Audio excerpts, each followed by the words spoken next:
Buenos días, profesores, compañeros y auditorio virtual que el día de hoy nos acompaña. Vamos a dar inicio a nuestro Journal Club del día de hoy, 29 de julio del 2024, con el tema la eficacia del citalopram o escitalopram en pacientes con asma y trastorno depresivo mayor. Agradezco la asesoría a la doctora Marisela Hernández Robles. Mi nombre es Epsi Aranza Jiménez Luna y soy residente de primer año de alergia e inmunología clínica. El artículo que vamos a revisar el día de hoy fue publicado en la revista Annals de Allergy, Asthma and Immunology, la cual tiene un factor de impacto de 10.6 y este artículo fue publicado en marzo del 2024. Por lo tanto, se trata de un artículo reciente en una revista de alto impacto.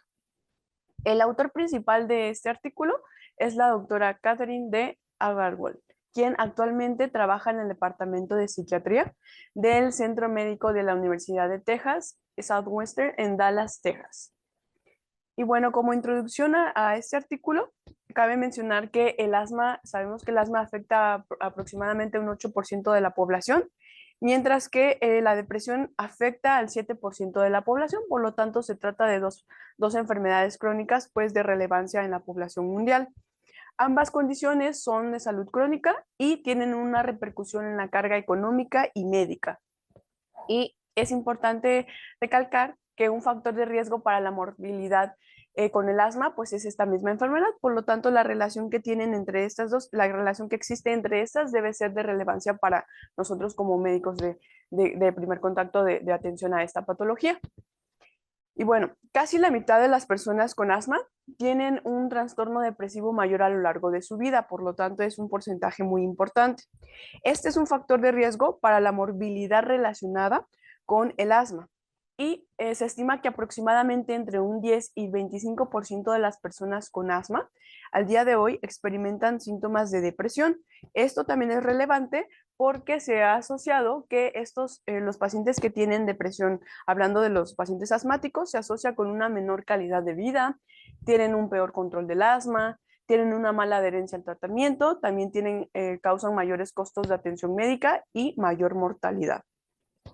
Hasta la fecha, hay 3 estudios controlados con placebo que han investigado los inhibidores selectivos de recaptación de serotonina, los ISRS, en personas con asma y depresión.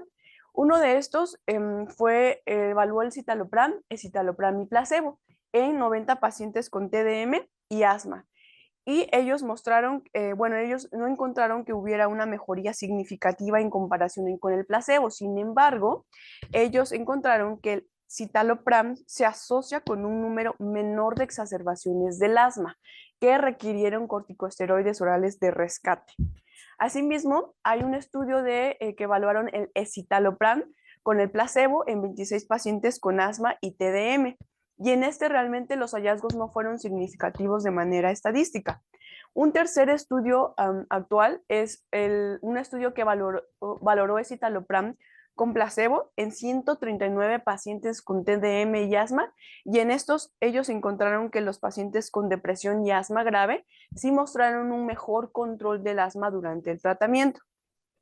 Por lo tanto, con base a este background que les acabo de mencionar, el propósito de este estudio fue realmente los datos son de esta información es limitada, ya que realmente no hay muchos estudios acerca de esto, sobre la relación de los ISRS con las personas con depresión.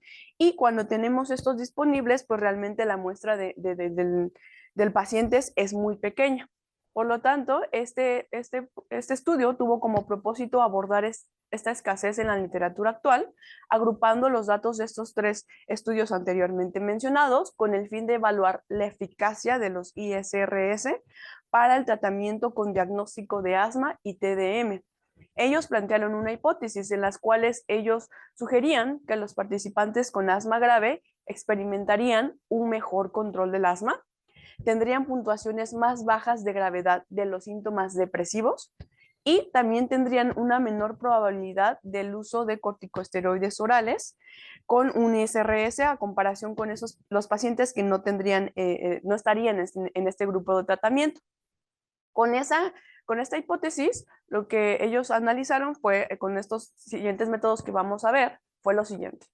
Ellos diseñaron un estudio en el cual agruparon los datos de los 3 ensayos anteriormente mencionados, los cuales fueron estudios de grupos paralelos, aleatorizados, doble ciego, controlados con placebo y de 2 semanas publicadas de manera previa.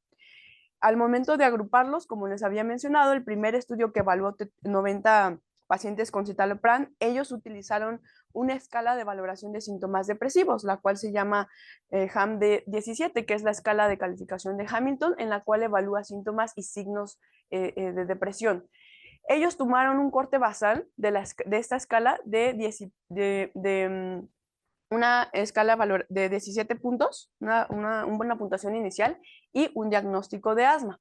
Mientras que el segundo estudio, que valoró solamente a 26 pacientes con escitalopram, ellos tomaron el corte de esta escala de 20 puntos con un diagnóstico de asma con síntomas que requirieron al menos el uso de un corticosteroide oral en los últimos 12 meses de la prueba. Y el tercer ensayo que agruparon en este estudio utilizó una puntuación HAM-D17 basal de 15 puntos como mínimo y un diagnóstico de asma con al menos una visita médica relacionada con el asma en los últimos 6 meses anteriores. Y ellos incluyeron el ACQ de 7 items con al menos un puntaje de 1. Los criterios de inclusión que ellos utilizaron pues fueron aquellos hombres y mujeres que hablaran inglés o español, que fueran mayores de 18 años y que tuvieran un diagnóstico de asma y depresión. Asimismo, ellos obtuvieron el consentimiento informado de cada uno de estos pacientes y ninguno de estos pacientes participó en más de un estudio. Los criterios de exclusión fueron los siguientes: el trastorno depresivo mayor con características psicóticas, aquellos pacientes con alto riesgo de suicidio, definido con al menos 2 intentos de suicidio pasados o una ideación suicida actual con un plan e intención, antecedentes de depresión resistente al tratamiento de por vida, los cuales se define como no haber respondido de manera adecuada a 2 ensayos de antidepresivos, el abuso o dependencia actual de sustancias y también aquellas poblaciones vulnerables, las cuales ellas calificaron como aquellas con deterioro cognitivo grave o las mujeres embarazadas o lactantes y las personas encarceladas. Y bueno, cada uno de estos pacientes que participó en estos estudios tuvo una valoración inicial por un psiquiatra, quien confirmó TDM y también excluyó alguna enfermedad psiquiátrica. Los participantes informaron en cada una de las visitas cuántas veces habían utilizado los corticosteroides orales en los 12 meses previos. Y en cada una de las visitas que se analizaron a estos pacientes, evaluaron tanto la escala de depresión, la escala de Hamilton y la escala del cuestionario de control de asma del ACQ, registrándose también la presencia o el uso de corticosteroides orales. Para dividirlos en los grupos de citalopram o escitalopram o placebo, ellos lo hicieron de manera aleatoria con una proporción de asignación de 1 a 1. La dosis inicial que ellos utilizaron, si se trataba de citalopram, fue de 20 miligramos al día, y si se trataba de escitalopram, utilizaron una dosis inicial de 10 miligramos día. Estas dosis fueron se aumentaron si así lo requería el paciente, y en los pacientes no respondedores fueron aquellos que tuvieron una disminución del menos del 30% en la puntuación de Hamilton en la semana 4 y los participantes que no experimentaron efectos adversos. Las medidas de los resultados que ellos utilizaron, a grosso modo, fueron 2 de manera importante a mencionar. Una fue el ACQ, que sabemos que es el cuestionario de control del asma, para medir qué tan controlados estaban de su asma, y la escala que les mencioné, que es la escala de calificación de Hamilton para la depresión, la cual pues es una medida de síntomas depresivos.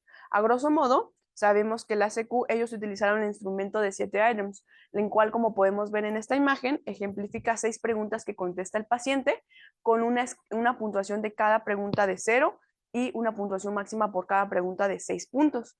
En estas 6 preguntas se van sumando los puntos y en general de los 7 items se suman los puntos y bueno, se divide entre 5 para tener una puntuación si es un control adecuado del asma o inadecuado.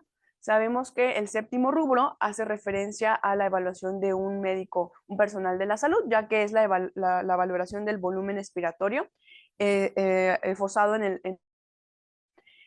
Aquellos pacientes que tienen un puntaje de esta escala menor a 0.75 es un control adecuado del asma. Si el paciente tuvo más de 1.5 o superior, fue un control inadecuado del asma. Y como les acabo de mencionar, pues se encontró igual que el ACQ tiene una validez convergente con el cuestionario también de calidad de los pacientes con asma. En cuanto a los síntomas de depresión, estos fueron evaluados por la escala de Hamilton, la cual es una medida validada y utilizada para evaluar la sintomatología depresiva. Como podemos ver, tiene 17 rubros, los cuales también valoran tanto los signos y síntomas de depresión. Y estos se califican, cada item se califica de acuerdo a la escala de Likert, que va de 3 o 5 puntos con base a la escala, a la tabla anterior, y tiene un puntaje mínimo de 0 y un puntaje máximo de 52 puntos. Aquel paciente que tiene menos de 7 puntos, pues se cataloga en esta escala como ausencia de depresión. Si el paciente tiene un puntaje de 8 a 16 puntos, se habla que tiene una depresión leve. Si tiene una puntuación de 17 a 23 puntos, se habla de una depresión moderada. Y si tiene una puntuación mayor a 24 puntos, pues es una depresión grave.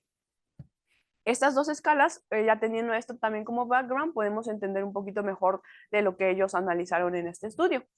En análisis estadístico que ellos utilizaron, pues bueno, previo a hacer los análisis, ellos decidieron las variables, hacerlas, codificarlas de manera dicotómica. ¿Qué quiere decir eso? Ellos evaluaron tanto el género, la raza, el estatus marital, el uso de corticosteroides y pues prácticamente fueron de manera sí o no. Es decir, el uso de corticoides se calificó como si utilizó o no utilizó, si estaba casado o no, si era afroamericano o no, si era mujer o hombre.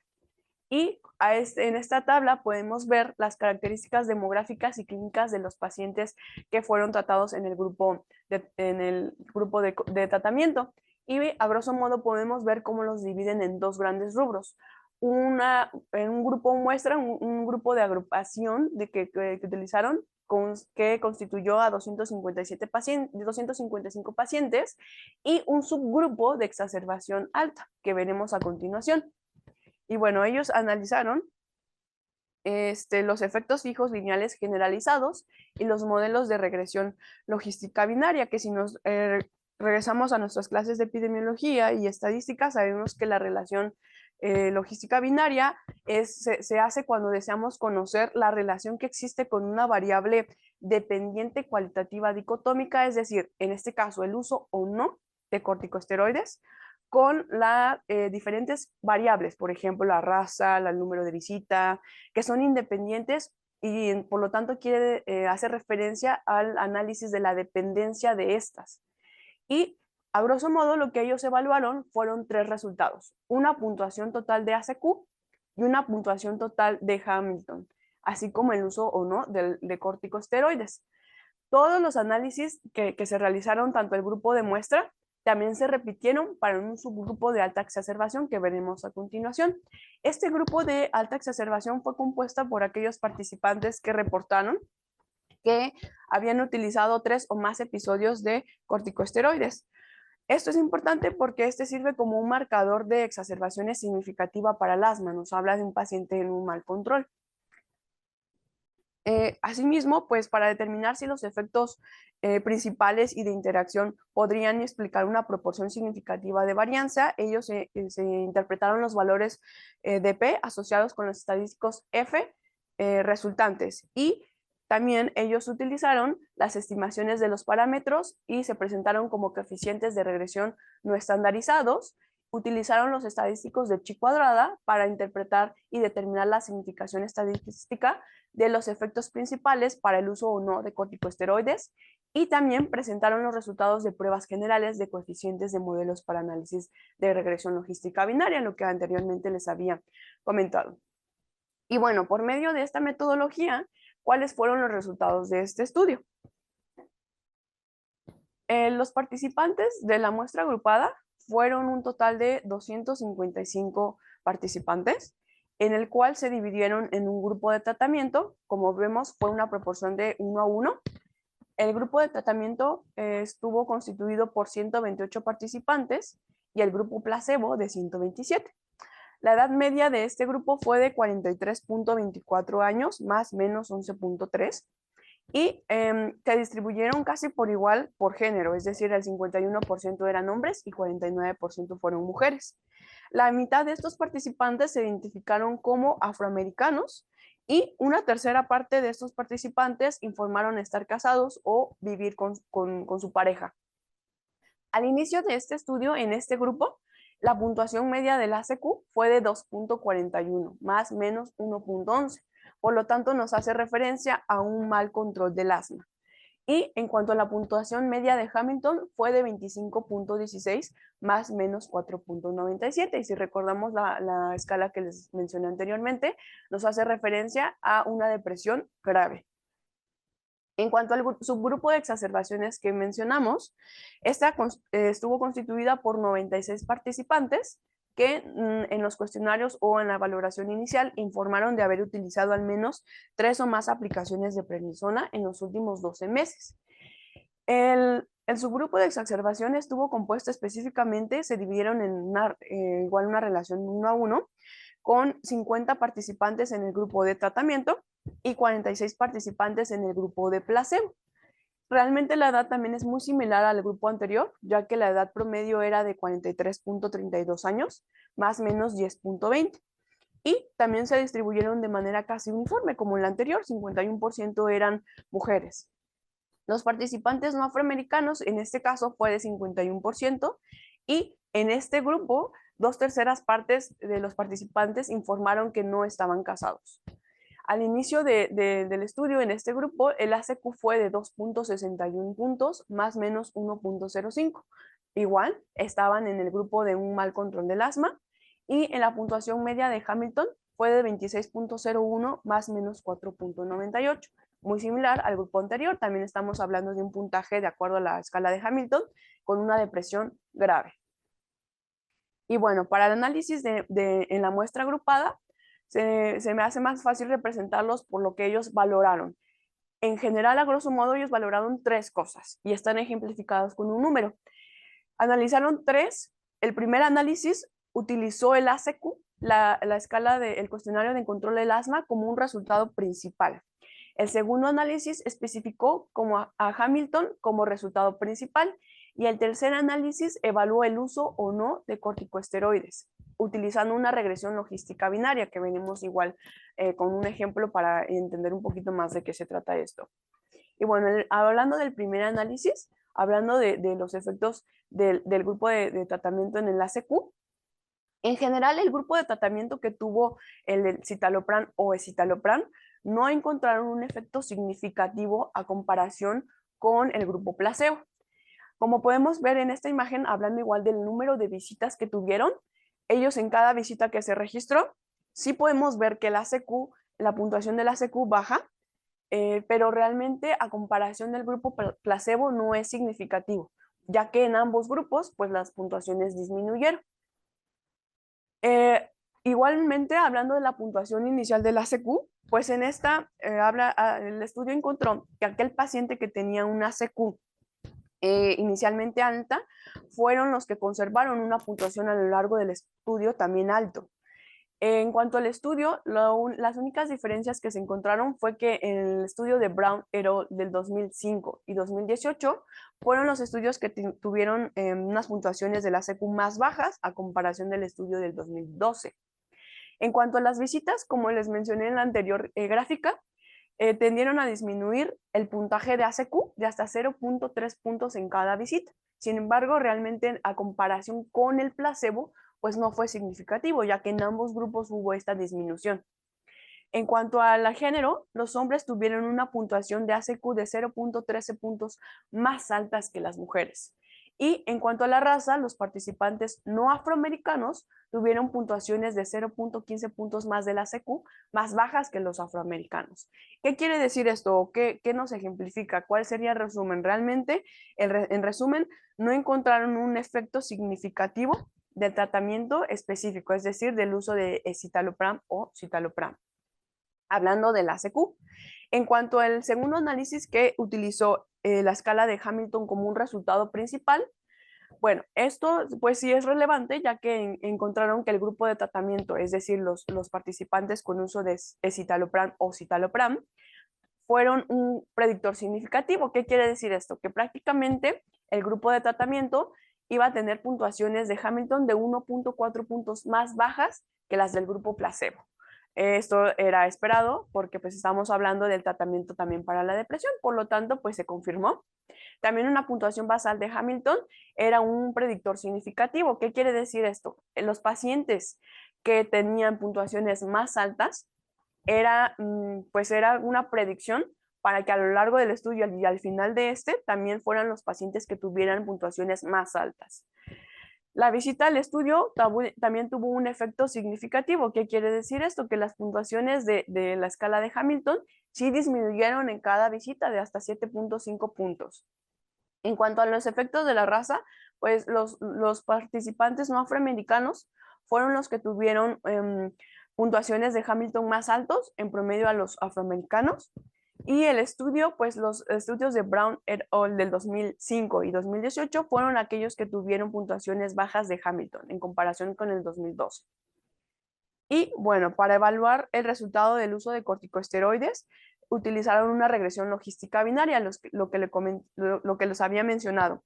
Es decir, ellos querían conocer la relación que tenía la variable de sí o no el uso de corticosteroides con cada una de las variables independientes que analizamos en los anteriores, es decir, el género, la raza, si estaba casado o no, en cada uno de los 3 estudios que se analizó, y estos fueron los resultados. Realmente el grupo de exacerbación pues sí tuvo un gran efecto de manera significativa, ya que se disminuyeron el uso de corticosteroides en los pacientes con alta exacerbación y escitalopram o citalopram.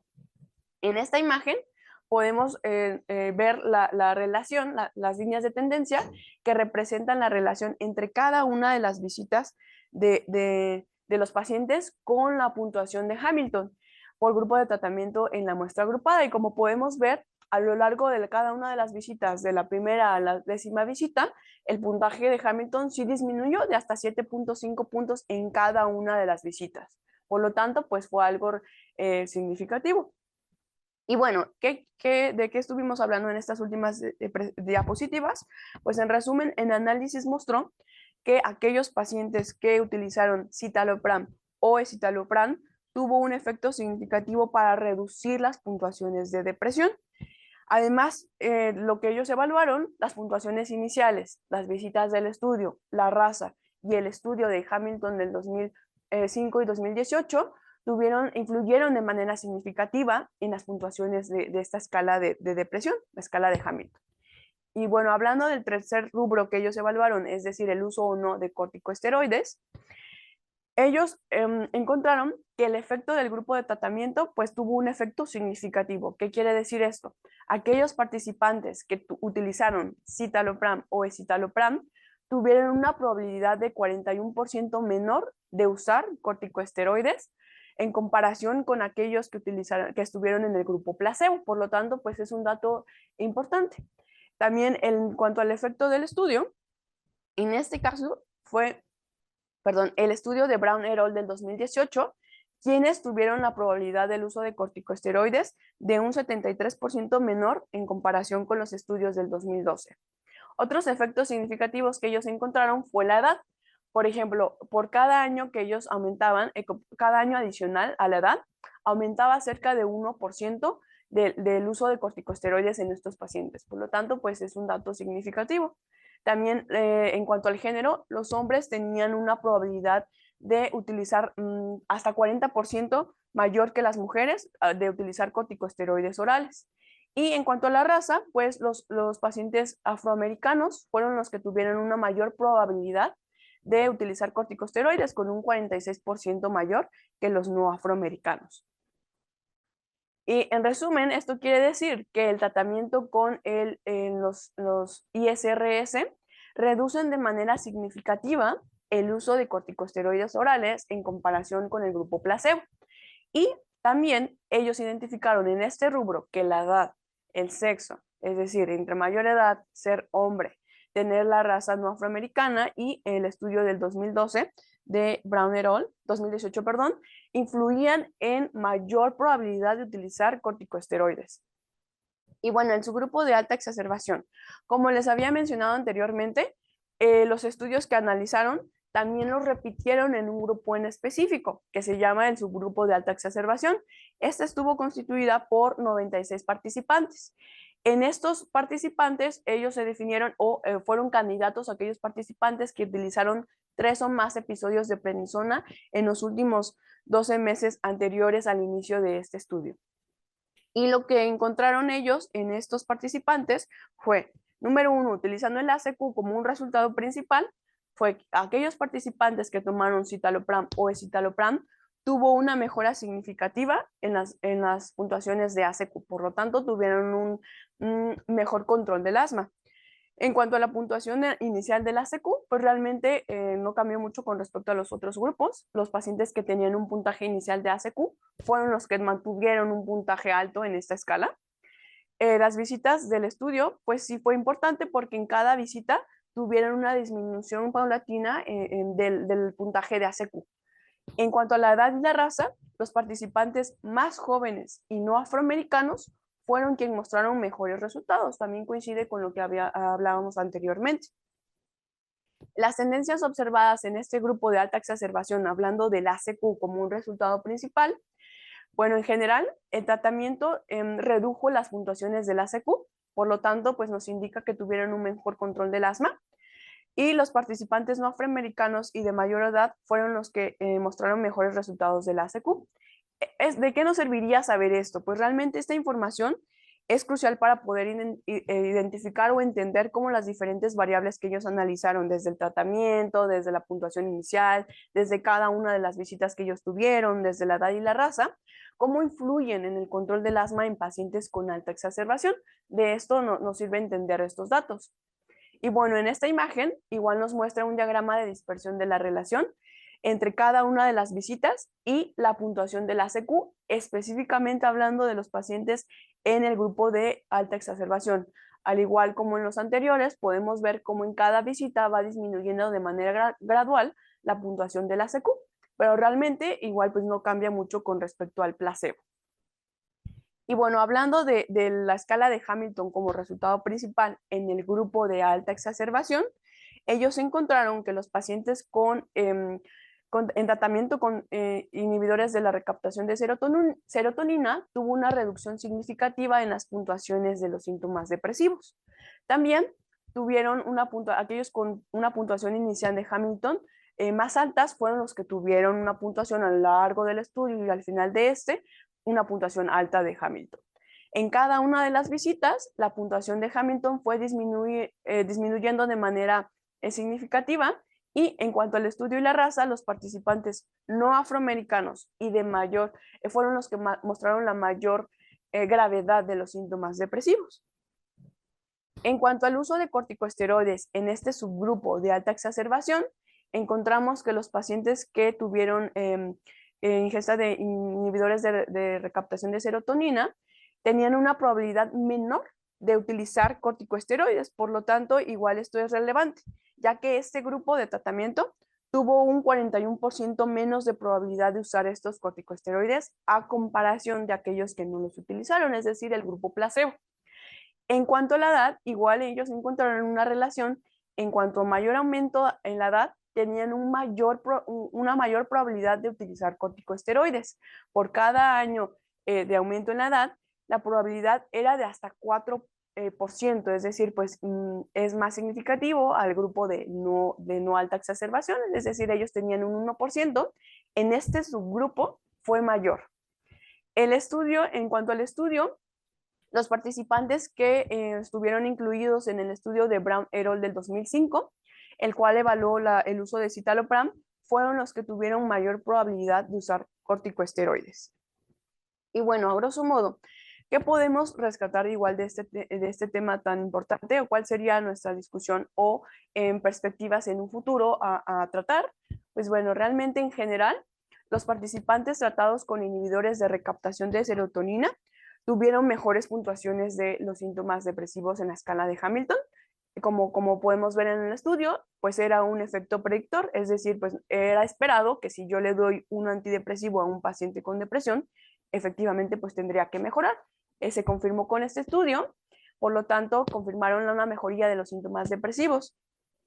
Sin embargo, igual hay discrepancia en estos estudios, ya que hay estudios anteriores, como por ejemplo estudios que se realizaron con sertralina en pacientes con enfermedad renal crónica y Angerman que utilizaron en la insuficiencia cardíaca crónica, no encontraron los mismos resultados. En este análisis, tanto los síntomas depresivos como el control del asma mejoraron. Y los pacientes, específicamente en los pacientes con asma grave, fueron los que se reportaron con una mejoría más significativa. Es decir, aquellos tratados con ICRS mostraron una mayor disminución del puntaje de Hamilton y del ACQ, así como la disminución de la probabilidad de utilizar corticosteroides. Los pacientes con asma grave tratados con placebo, llama la atención aquí que también tuvieron puntuaciones de ACQ más bajas que aquellos tratados con ISRS. Y pues realmente esto llamó la atención en este estudio, ya que ellos también sugieren que a lo mejor la percepción de los síntomas del asma puede verse influenciada con el estado emocional y la depresión del paciente.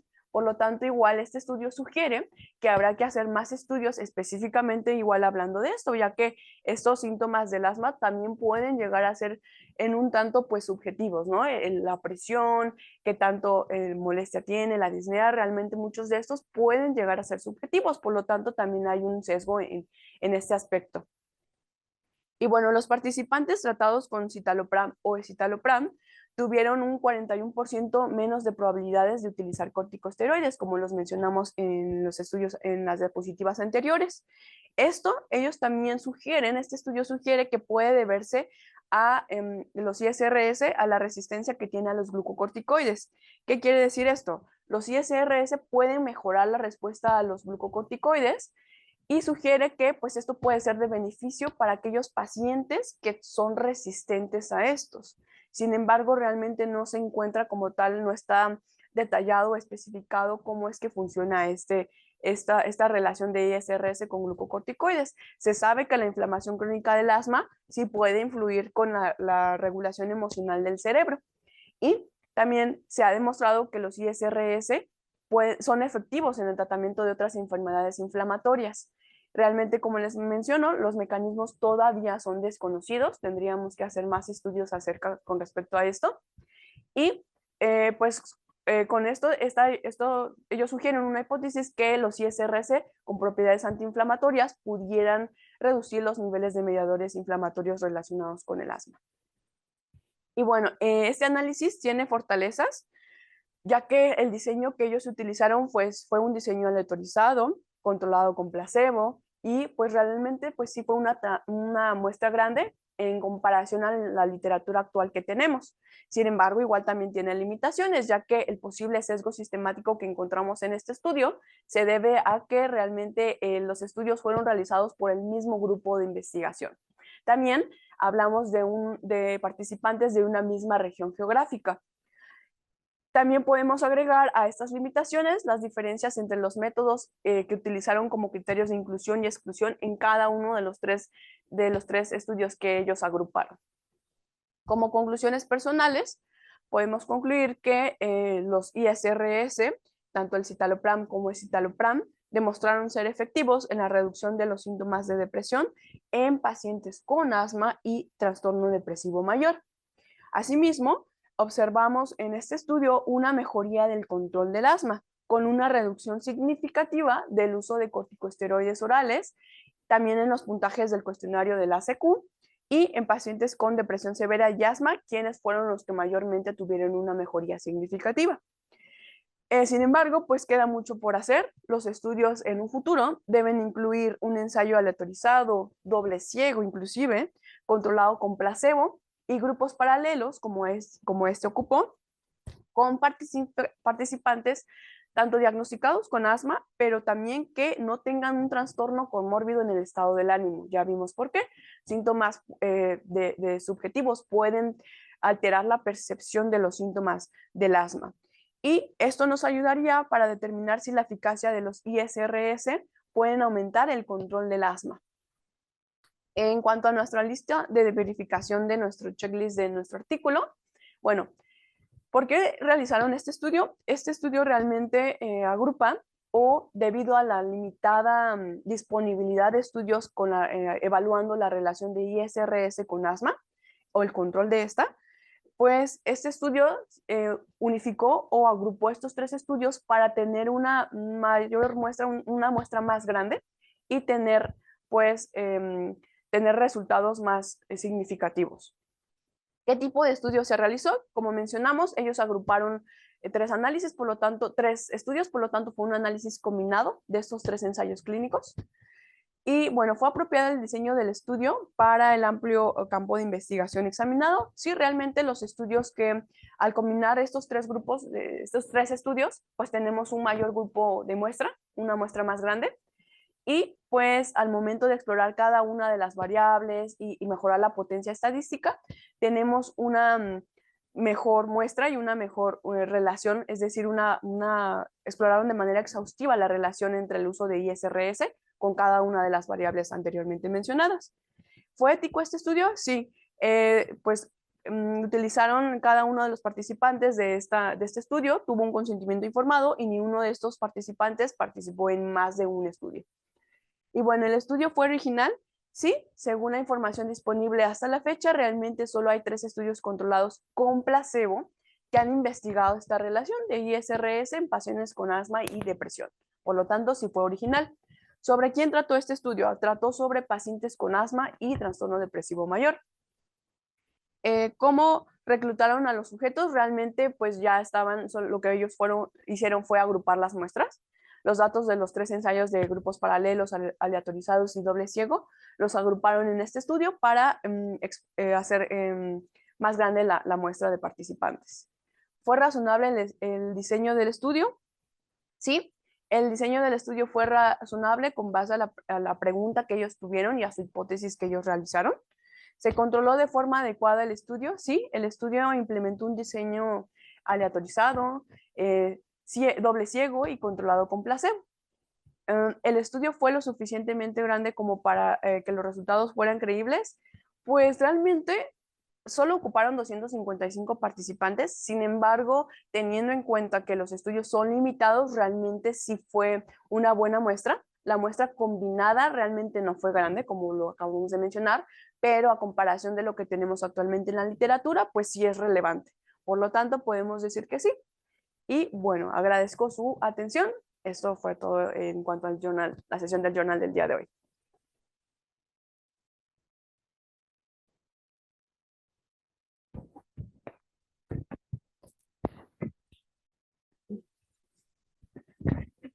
Bueno, muy buenos días. Excelente presentación. Muy complicado el artículo, pero es algo que hemos estado viendo, la parte emocional o ese tipo de situaciones que a veces siempre decimos que están en relación con nuestros pacientes alérgicos, pero no habíamos revisado este grupo de estudios y ahora es el tratamiento también y ver cómo el tratamiento mejora incluso no nada más la depresión, sino el asma en nuestros pacientes. No sé si hay alguna pregunta del público residente presente. No. Bueno, damos gracias a nuestros invitados virtuales, al doctor Alfredo Arias Cruz, al doctor Daniel Verduzco, a la doctora Gaby Galindo, al doctor José Antonio Buenfil, por su presencia. No sé si de parte de ellos hay alguna pregunta. Pues creo que no. Bueno, entonces damos las gracias y concluimos esta sesión. Gracias.